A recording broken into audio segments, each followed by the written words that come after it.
When I was 10, our aunt and her boyfriend took my brother and me to a lake called Seneca Lake, which is located in New York. Before we could go to the lake, we had to stop for gas and get snacks for the long road trip that was ahead of us. During the ride, I would fall asleep, wake up, and repeat this a couple times. When we finally got to the lake, I got out of the car and did the biggest stretch I've ever done in my life. However, I had no idea that it was going to be the day I became terrified of lakes. The air was warm and I could smell the cool lake water.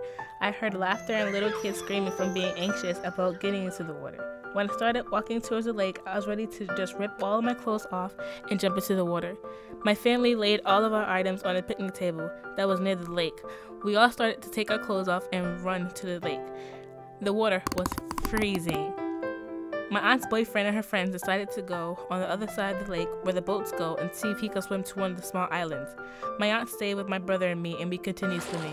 About 30 minutes later, we heard my aunt's boyfriend's grandma scream like she was having a heart attack or couldn't breathe. My aunt, my brother, and myself went out of the water to go see what the problem was.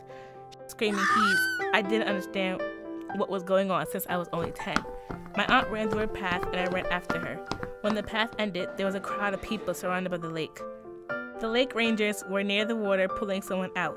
My aunt had told my brother and I to stay near the path and she went down towards the lake.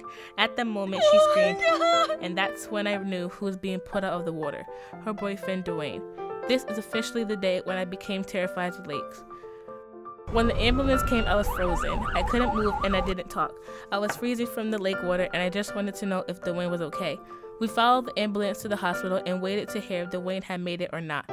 About 2 to 5 hours later, we were told that Dwayne had passed away. My aunt was so depressed, I just hugged her to calm her, but the truth is that I needed someone to help me calm down. The next day, I went to school.